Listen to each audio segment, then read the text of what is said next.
Biar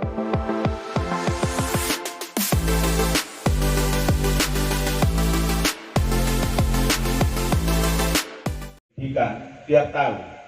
Masalahnya kayak gini saya agak kecewa ya sama PU ya. Pertama, saya mengusulkan pengurukan tahun 2001 ini sudah diakomodir 175. Ini tidak realisasi, padahal diakomodir. Kalau saya ada pihak PU, saya bisa bicara, Pak, tanggung jawabnya ya apa?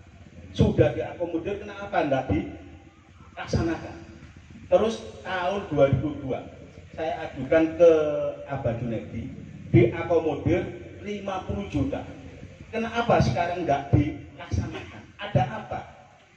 Ini saya butuh realisasi, butuh keterangan pihak PU. Ini nanti kapan tadi ya Pak ya, reses tolong dihadirkan apa wakil dari PU, Dinas Pendidikan, Dinas Kesehatan, undang-undang masyarakat ini bisa tersampaikan kepada beliau-beliau.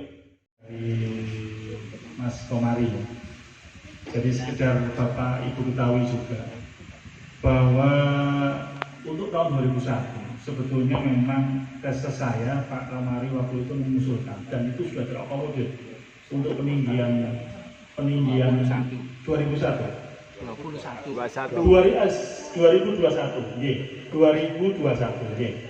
itu memang untuk peninggian tanah makam yang mana di daerah apa itu Petengan ya. Itu memang kalau banjir itu tergenang, jalannya juga, makamnya juga tenggelam. Jadi sudah diakomodir, kenapa kok langsung hilang? Jadi kalau sementara saya jawab supaya buat agak legowo atau saya tidak mengkonter ya Mas Komari. Saya hanya kebetulan tahu informasi sedikit masalah itu. Yaitu tahun 2021 itu ada refocusing pandemi waktu itu.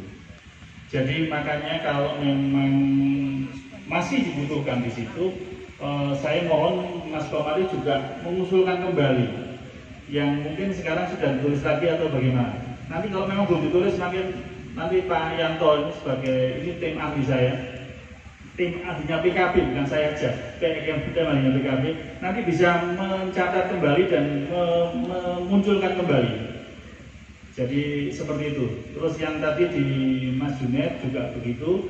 Nanti kalau memang sudah terakomodir tapi belum terrealisasi, yang nanti akan dicari lagi dengan Mas Yanto. Terus saya tambahkan juga Bapak Ibu sekalian, bahwa semua yang diakomodir untuk yang reses saya, semua Bapak Ibu sudah saya WA. Jadi begitu ada akomodir dari Bapeko, yang turun dari Bapeko, begitu ada yang terakomodir, saya mesti mengecek dan semuanya berapa persen yang terakomodir atau belum. Dan kalau belum, biasanya saya kontak dengan kepala dinas yang terkait. Pasti meng-WA panjenengan yang mengusulkan. Jadi misalkan RT yang mengusulkan, saya akan menjabarkan usulan namanya apa, daerah mana, diakomodir, saya tulis juga di situ biayanya berapa. Saya selalu karena tempo hari pandemi, mohon maaf, kenapa saya akhirnya berinisiatif seperti ini?